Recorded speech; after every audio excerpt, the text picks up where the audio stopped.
What's up, everyone? This is Borra-mon, and I know, I got a haircut.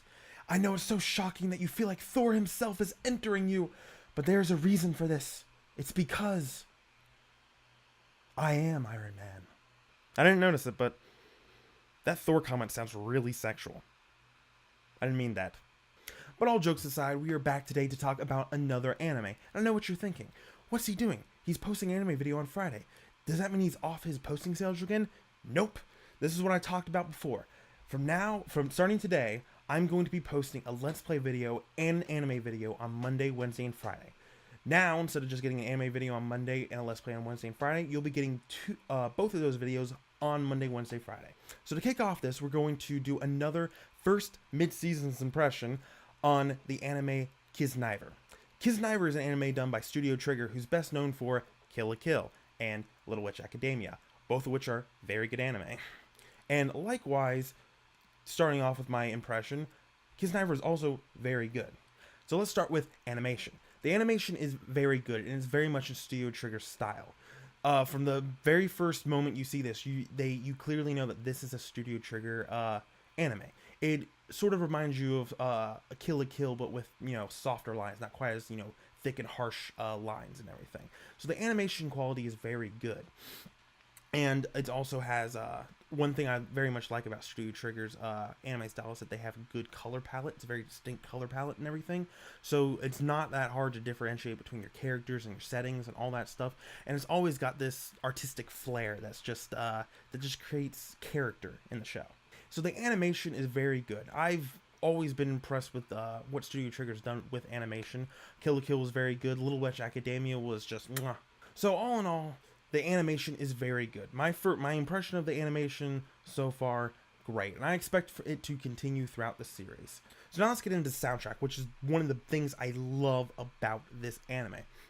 One thing you might notice is the fact that I really love a good soundtrack. When the soundtrack's really good, it adds so much to the anime, and it's very important.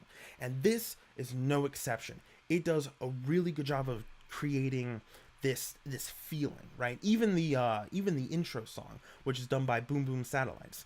I actually remember when I first heard a song by them years ago. It was when I was watching an AMV. It's funny how the first time I was introduced to Boom Boom Satellites, was through anime, and then now they have their own song in an anime opening.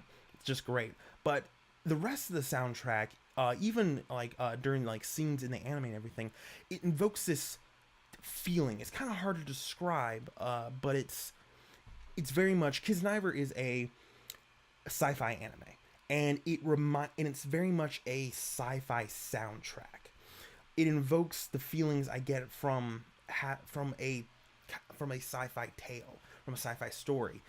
I don't want to say it's eerie, but it's otherworldish. It's very much the sound a sci-fi story would have, and I love it.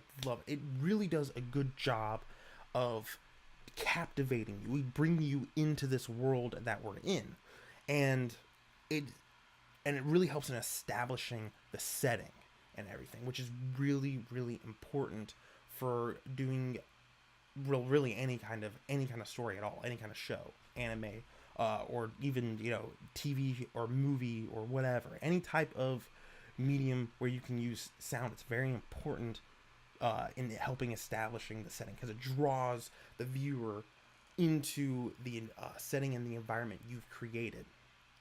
So this soundtrack is very good. Actually, I do not know if it's been officially released yet, but when it does, I am going to be picking it up.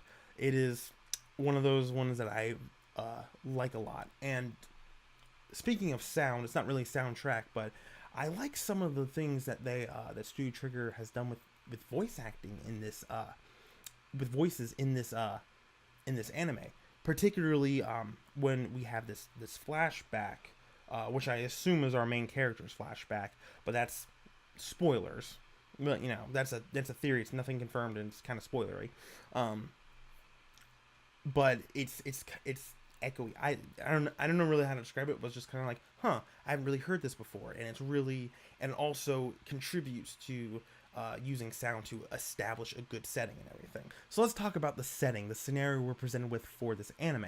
The first episode does a very good job of setting up the scenario, and presenting us with the I don't want to call it a gimmick, but the function that this show, the world, and the environment kind of revolves around. This whole anime is kind of based off this thing, and so it's clearly established in the first episode, which is a good thing. The only problem is that, you know, the character development for the first episode kind of suffers a little bit, but I'll talk about that when we get to characters. So the scenario is that we have this group of kids, and they're all made a part of the Kizuna system. This system connects all of their pain. So if one person is punched in the face, everyone else feels that same pain. And the apparent goal of this is world peace, you know.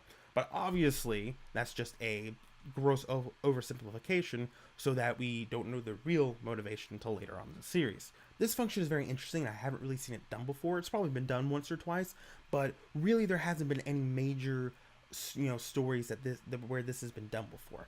And so it's very new and very interesting, and I like it a lot. I'm very interested to see how it develops over the rest of the series. We've already seen in the first 6 episodes how it's already started to change a little bit. And for those of you who are watching this and haven't even watched it yet, tiny little spoiler, it starts evolving to the point where they don't just feel the physical pain, they also feel the emotional pain as well. And I'm very interested to see how connected they'll become. Will they become like a hive mind? Is the end goal that they're a hive mind? That reminds me of Evangelion and the Human Instrumentality Project. I'm interested to see how this develops. But all in all, this is a really cool scenario, and I'm really interested to see how it develops over the rest of the season. I'm really interested to see what the Kizuna Committee's true goal is, and I'm really interested to see how the system develops even further, how connected the Kiznaivers will become. It's really, really interesting, and it really makes this anime very interesting. So let's talk about characters now. As I said before, the first episode's a little lacking in character development. When they're presented to us, they're a little bland and one-dimensional, but as the series progresses to where we are now, they're more interesting, a bit more developed, and they're kind of coming to their own. Luckily, it doesn't take long after the first episode for the development to start progressing. By the end of the second episode, and especially the third episode, the development had progressed a lot, and I was more interested in investing in them as characters. Let's talk about our protagonist, Katsuhiro Agata. He's our apathetic, semi-emotionless protagonist who doesn't experience physical pain. And in my opinion, he's the perfect protagonist for this series. As the whole point in Kiznaivers, there's this system that connects a group of people through their pain, so that whenever one person experiences pain, so do the others. And supposedly, the purpose is to help people better understand one another and connect with one another. As a person who has difficulty connecting with others due to this lack of interest in himself and others, he's kind of a perfect fit for this series. And because he's semi-emotionless, the fleeting moments where he shows emotion are that much more impactful. It's a very good thing because that's a very big part of this series. And it's very interesting to see how it will develop over the course of the rest of the series. Like the other characters in the first episode, he was a bit bland, but as we progress to where we are now, he's gotten more interesting. Since becoming Kiznaiver, it's been very interesting to see how it's changed him and how he's developing as a person. And because of how he was in the beginning, being very apathetic and semi-emotionless, I believe he'll have the most drastic change by the end of the series, and he'll probably be the most interesting one to watch.